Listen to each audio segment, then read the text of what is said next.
We use these and we entertain ourselves with a lot of things that bounce off of satellites. Parts that we produce go into rocket engines that take those satellites up into orbit. All made right in Hollister. People in Hollister probably don't even know that to a certain degree. So, I'm going to try not to get this thing so touchy. So the company started in 1974 in Gilroy, was purchased by our current owner, John Reed, in 1999. John ended up moving it to Hollister, and he installed the Toyota production system, also known as lean manufacturing more commonly today. It is still the system that the business operates on, and it is truly impressive to watch. It's based on a pull production system. Every 2 hours, that entire facility clicks forward. Every day, every 2 hours, 8 hours a day, 5 days a week. It's really slick to watch. 2007, excuse me, I talk for a living, so this is at the end of my talking day. 2007, our current president, Chris St. John, joined the company.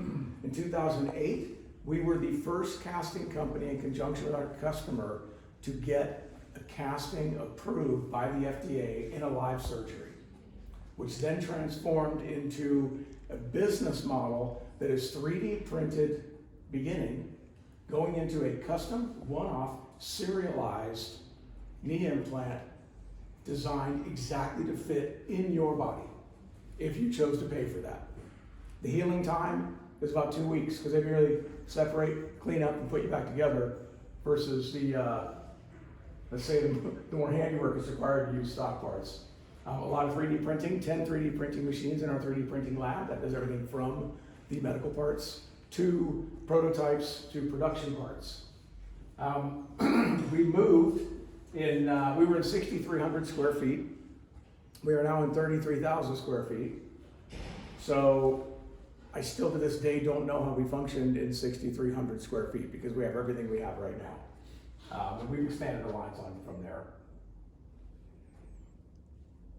So values-based company, and going around, my favorite one is bringing and retaining and supporting American-made precision metal products. Because so much of this has been pushed out of the US over a couple of generations. It's time for that to come back. So they never went away. They started in '74. Going around, those are the kind of values you would expect from precision, people doing things at 2,800 degrees. And even my favorite was snake killers, which is a bias for action. This is one of John's. If you see a snake, just kill it. Don't form a committee on snakes. And that's how the business operates. Yep, fix it, go. Don't need to ask a lot of permission. Industries by priority: commercial and military aircraft, space programs, medical implants and devices. That includes devices used in surgery, operating room tables, surgical instruments, and actual shoulder and knee implants. Turbine engine, both for energy production and for flying things in the air. Defense, prosthetics is one of the other interesting industries, then some industrial and power generation, and some performance parts for some other racing teams. Some of the more impressive aerospace programs we're on is we're on F-15, the F-18, the Bell Super Cobra helicopter, the Dassault Falcon 6X, 737 MAX is a big runner right now, and we're on all the other 700 series aircraft. Airbus, the A220 and the A320neo. And then again, it's modern space-based programs, mostly on the engine side.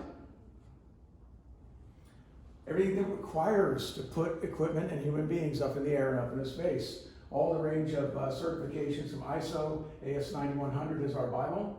And then we do the FDA parts because, again, we have the medical implants and medical devices. And then also ITAR, JCP, so forth for control of export and all of our great American technology. So the metals that we pour, we do two types of production. One is called air melt, that's really melting in the open air. And there's vacuum melt, which is melting under a vacuum, which is required for the super alloys. So the alloys such as 625, 718, Rene 41, those are our three primaries.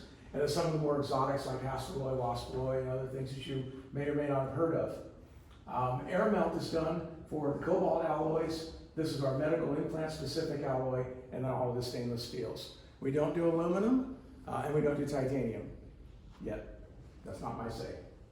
So that could be done. Of course, now we're talking about that earlier. A little brief on the process. So we use a die and inject wax into it, or we will 3D print a wax model.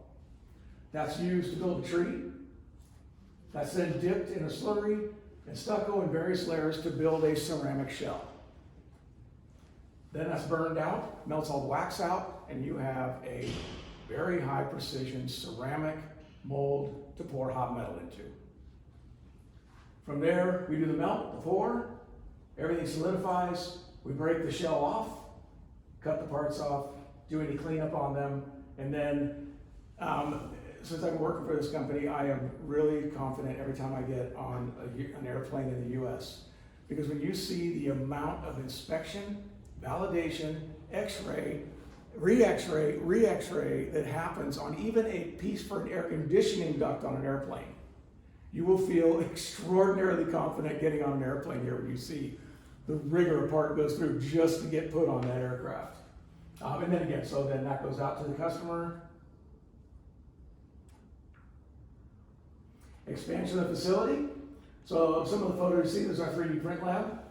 Very robust. We actually worked with the company 3D Systems to help them engineer improvements in both software and hardware in that machine to get it to do what it does for us, which they, by the way, sell to their customers as well as capability. So walking through the process, there's a hallway that separates two sides. If customers are on site, they can see into the plant, they can watch activities, also go on tours. And then also allows, it's nice when both office and plant employees can see each other and move amongst each other throughout the day. It prevents it from becoming, two different businesses in the same four walls. This is our implant cell right here, specifically doing the medical implants. And we move in, these are the wax injection lines. This is Francisco. Then Francisco, you see him building a tree here. This is a tree of a given set of parts.